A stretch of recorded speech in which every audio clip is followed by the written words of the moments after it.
Welcome to the session on working capital financing.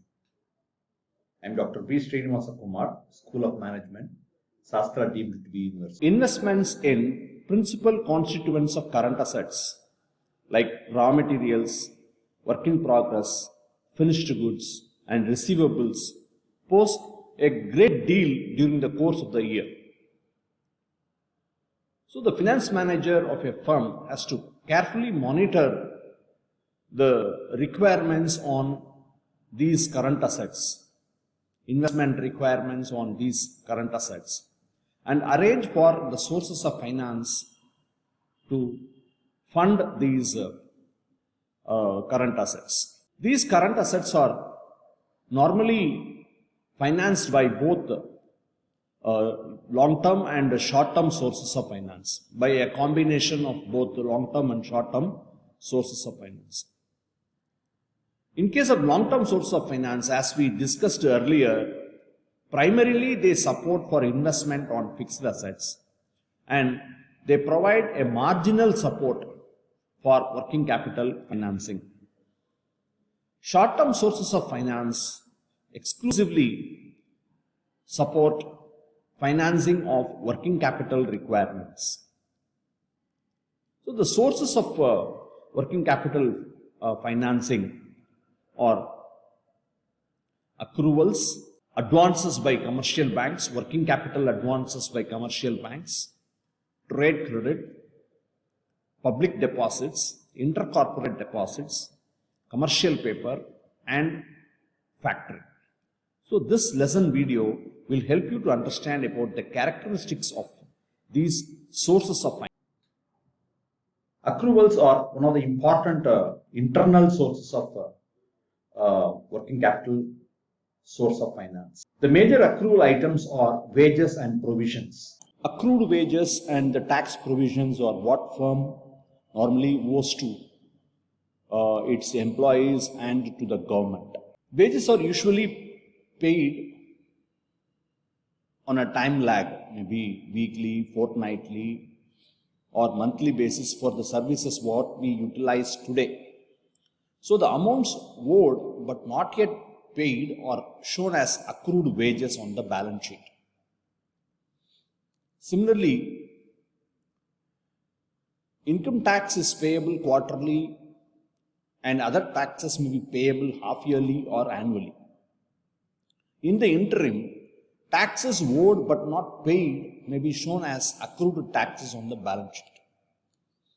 So, accruals vary with the level of activity of the firm. When the level of activity expands,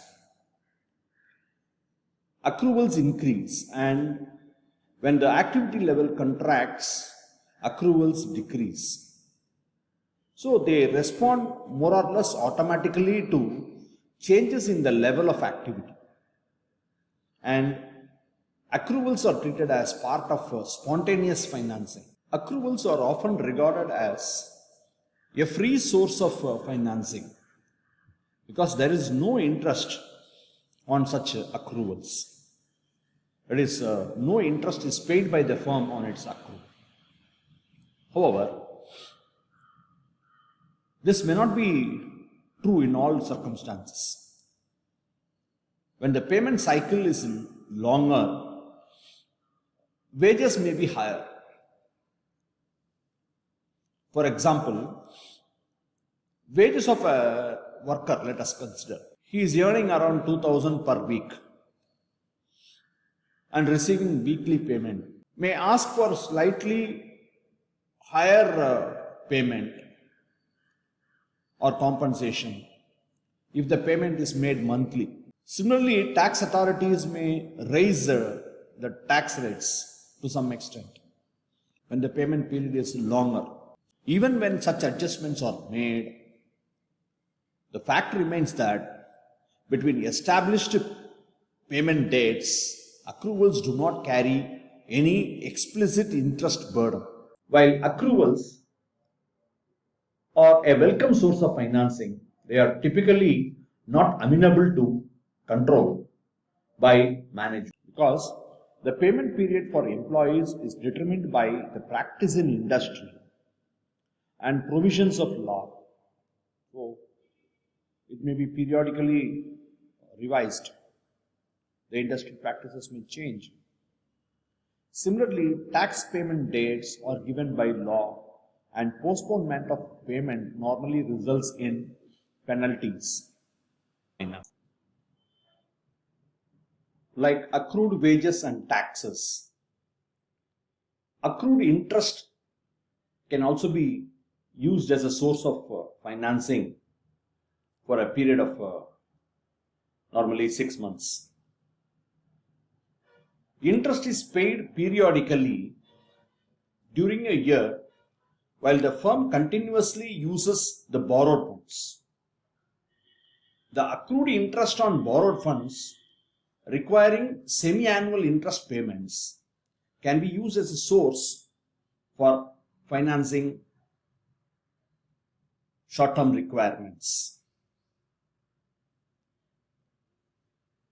Similarly, deferred income also form part of a source of working capital finance. Deferred income represents funds received by the firm for goods and services which it has agreed to supply in future. These receipts increase the firm's liquidity in the form of cash.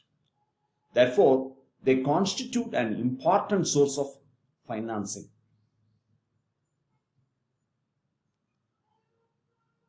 Similarly, advance payments made by customers constitute the main item of deferred income. These payments are common in case of expensive products like boilers, turnkey projects, large contracts, or where the product is short supplied and the seller has the strong bargaining power as compared to the buyer. These payments are not recorded as revenue until goods and services have been delivered to the customers. Therefore, they are shown as a liability in the firm's balance sheet. Main institutional sources of working capital. Banks consider firms' sales and production plans and its level of current assets to determine working capital requirements. The amount approved by bank for the firm's working capital is called credit limit, which means the maximum amount of funds which a firm can obtain from the banking system. Banks may fix separate limits: peak level credit requirement, non-peak level credit requirement, indicating the period for which the credit limit can be used by the borrower. Banks do not lend 100% of the credit limit. They deduct the margin money based on the principle of conservation to ensure safety. Margin money.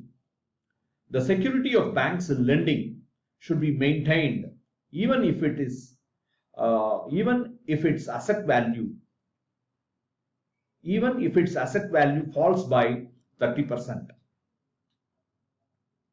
Forms of bank finance. Overdraft. The borrower is allowed to withdraw funds in excess of the balance in his current account.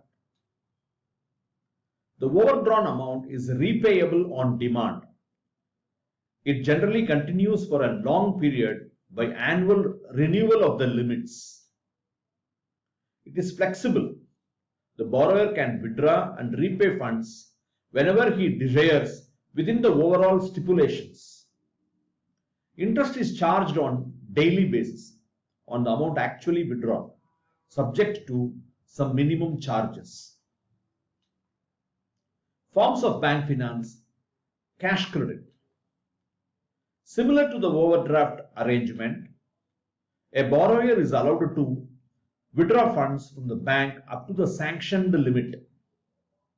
Not required to borrow the entire sanctioned credit at once. The feature of cash credit is that he can drop periodically as per the requirements and repay the surplus funds to the cash credit account. Interest is payable on the amount actually utilized by the borrower, and in case of cash credit, limit is sanctioned against the security of current assets. Cash credit, the most flexible arrangement from the borrower's point of view. Purchase or discounting of bills is another important source of working capital finance. Taking loans against bills.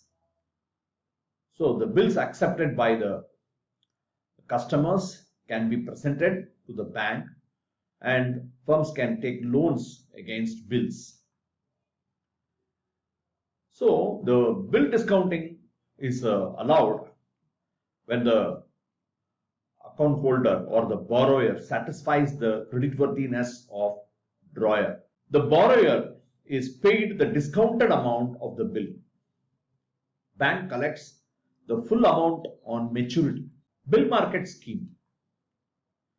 This scheme will facilitate banks to deploy their surpluses or deficits by rediscounting or selling the bills purchased or discounted by them. Banks with the surplus funds could repurchase or rediscount bills. Banks can sell its bills, letter of credit, as a source of working capital finance. Generally, insists that the buyer should ensure that his bank will make the payment if he fails to honor its obligation.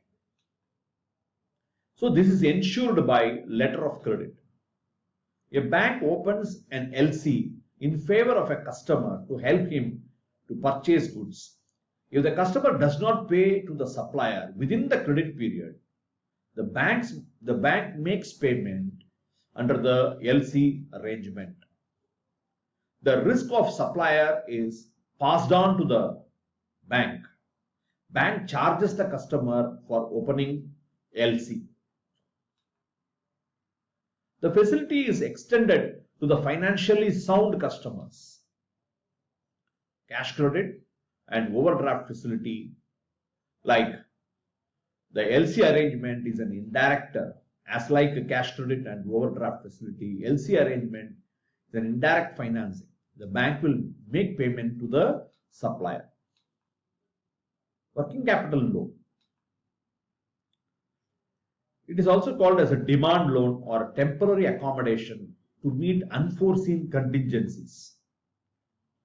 The borrower is required to pay higher rate of interest above the normal rate of interest on such additional credit. Trade credit. External funds available for a period less than 1 year or even less is called short-term finance. Two most significant short-term sources of finance for working capital are trade credit and bank borrowing. Trade credit ratio of current assets is about 40%. The credit the customer gets from suppliers of goods in the normal course of business is called trade credit. This means the buyer need not pay cash immediately for the purchases made. The deferral payments is a short-term financing called trade credit. It is a major source of financing. In India, 1/3 of short-term financing constitutes trade credit. This is useful to small firms since they find it difficult to raise funds from banks or from capital markets. It is an informal arrangement and it is granted on an open account basis. Trade credit is a mutual confidence based on trade links.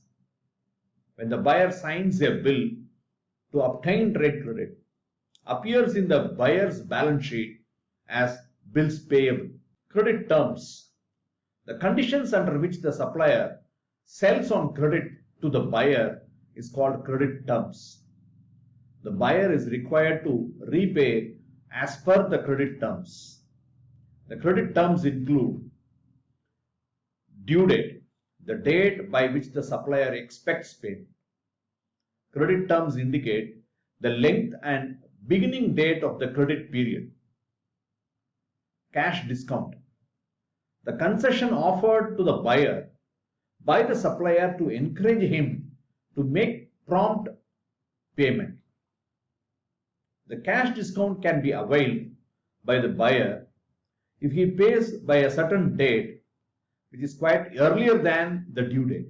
The credit term is expressed as follows: 3 by 15 net 45. This implies that a 3% discount is available if the credit is repaid on the 15th day, and in case the discount is not taken, the payment is due by the 45th day. Implicit interest cost of trade credit. For example, a buyer is extended rupees 1 lakh credit on terms of 2 by 15 net 45. Buyer can pay less amount, that is 1 lakh minus 2% of rupees 1 lakh, that is 98,000, by the end of the discount period, that is 15th day, or the full amount rupees 1 lakh by the end of the credit period, that is the 45th day.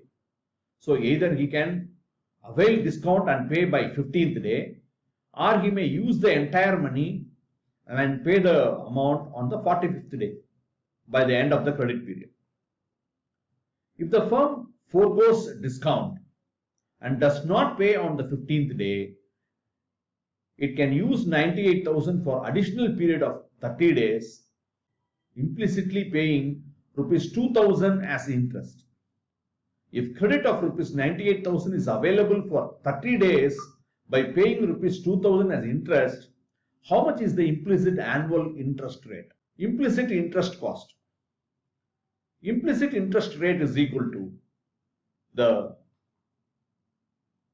percentage of discount, or the in terms of amount, that is 2% on rupees 1 lakh here is nothing but rupees 2,000, and 100 minus discount, that is 100 rupees on which 2% is discount, it is equal to 1 lakh minus 2,000, that is 98,000, into 360 days in a year, considering 360 days as a year, and divided by the credit period, that is 45 days minus 15 days.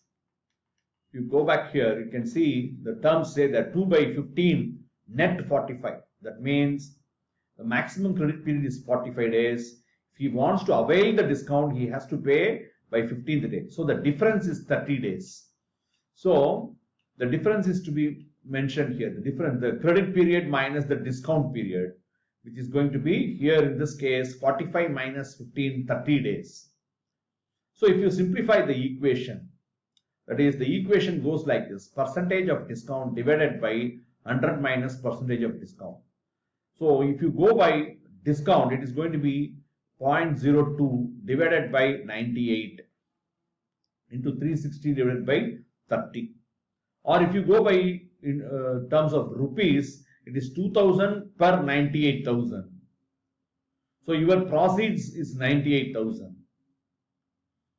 Out of, 2,000 out of 98,000 into 360 days divided by the credit period minus discount period, that is 30 days, it is going to be 24.5%, will be the implicit interest cost. Dear students, in our previous sessions, we have been discussing about the nature and the characteristics of sources of finance, especially to finance the working capital requirements like accruals, advances by commercial banks, and trade credit. Now let us look at the features of other sources of working capital finance. Public deposits. Many firms, large and small, have solicited unsecured deposits from the public to finance the working capital requirements. The interest payable on public deposits was subject to ceiling till mid 90s. Just before the ceiling was withdrawn, it was 15%. Companies typically offer an interest rate varying between 8 to 12 or even more percent, depending on the tenor of the deposit. Now let us look at the regulation relating to public deposit. The regulation of public deposits underwent an overhaul with the introduction of stringent regulations under the Companies Act 2013, Chapter 5 of the new Act. Under Section 73, provides for several new requirements, rules framed thereunder. The important features of the regulations are: public deposits cannot exceed 25% of share capital and free reserves. The maximum maturity period allowed for public deposits is 3 years and the minimum is 6 months. For non-banking financial corporations, NBFCs, however, the maximum maturity period is 5 years. A company which has public deposits is required to set aside a deposit or investment by 30th April of each year, an amount equal to 15% of the deposits maturing by 31st March of the following year. The amount which shall be called a deposit reserve shall be deposited in a scheduled bank and can be used only for repaying such deposits. The company must issue a circular to all its members disclosing its financial position, credit rating, details regarding existing deposits and other particulars as prescribed. The company has to provide for deposit insurance. The company has to provide security, if any, to secure the repayment of the deposits. Advantages of public deposits as a source of working capital finance from the point of view of the company. Procedure for obtaining public deposits is very simple. No restrictive covenants involved in raising working capital finance through public deposits. No security is required or to be offered. No security is required to be offered as a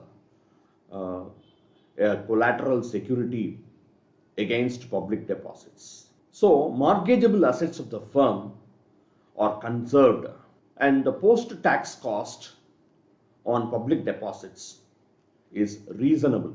Now let us move on to the next source, intercorporate deposits. A deposit made by one company with another, normally for a period up to 6 months, is referred to as intercorporate. Intercorporate deposits are typically unsecured. Intercorporate deposits are of 3 types: call deposits, 3-month deposits, and 6-month deposits. Call deposits. A call deposit is withdrawable by the lender on giving a day's notice as per the theory of it. In practice, the lender must wait for at least 3 days. Interest rate on such deposits is 12% per annum. 3-month deposits are normally used as a source of finance by firms to tide over a short-term cash inadequacy that may be caused by factors like disruption in production, excessive imports of raw material, tax payment, delay in collection, dividend payment, unplanned expenditure. And normally the interest rate offered by firms on intercorporate deposit is 15% per annum. 6 months deposits. Normally, lending companies do not extend deposits beyond this time frame. Such deposits usually made with first-class borrowers with an interest rate of around 18% per annum. Commercial paper as a source of working capital finance. Commercial paper represents short-term unsecured promissory notes issued by firms which enjoy a fairly high credit rating, that is creditworthiness certified by credit rating agencies. Commercial paper is either directly placed with investors or sold through dealers. Commercial paper as a source of finance and the issue and the raising of funds through this instrument is subject to certain regulation. Since it is an unsecured instrument of financing, the RBI has stipulated certain conditions. Only financially strong companies can issue commercial paper. According to these conditions, a company can issue commercial paper provided it has a net worth of at least rupees 50 million. Net worth is nothing but share capital plus reserves and surplus. Its maximum permissible bank finance is at least rupees 100 million. Its equity shares or its equity is listed on a stock exchange. It has a minimum current ratio of 1.33. Current ratio means current assets and current liabilities. Current assets divided by current liabilities. 1.33 here refers to if current liabilities are at one time and current assets should be at least 1.33 times. It enjoys health code number 1.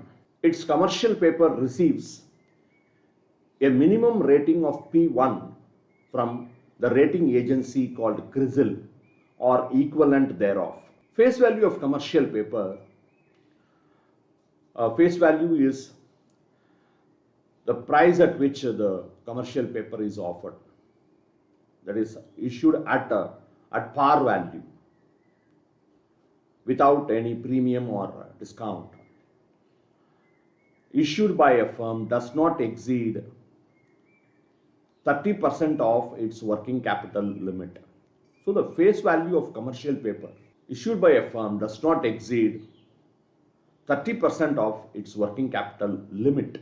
The minimum size of commercial paper issue is rupees 2.5 million and the denomination of each commercial paper is ₹500,000 rupees or multiple thereof.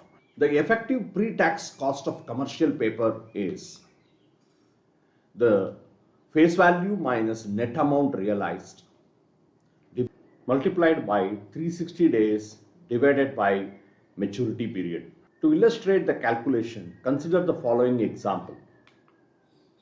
Face value rupees 5 lakhs, maturity period 180 days, net amount realized is rupees 4,80,000, let us assume.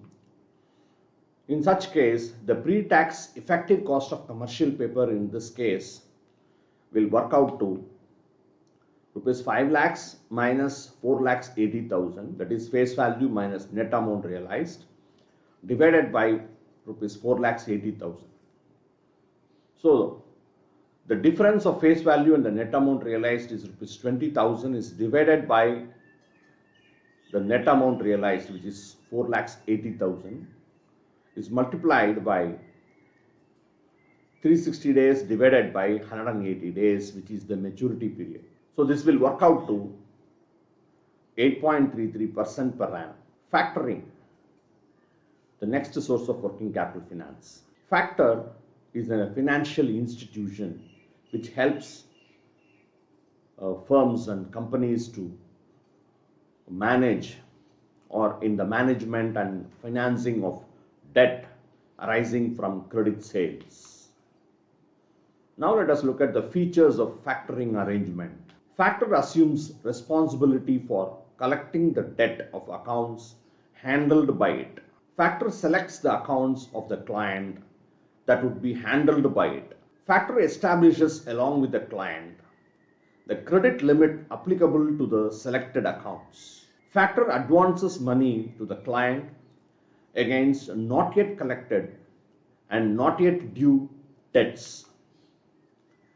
Factoring can be arranged either on a recourse basis, which means the credit risk is borne by the client, and on a non-recourse basis, which means the credit risk will be borne by the factor. Factor charges a commission of 1 to 2% of the face value of the debt factored. So this session would have helped you to understand about the various sources of funds or various sources for financing working capital requirements. We discussed about accrual, advances by commercial banks, trade credit, public deposits, intercorporate deposits, commercial paper, and factoring. Thank you.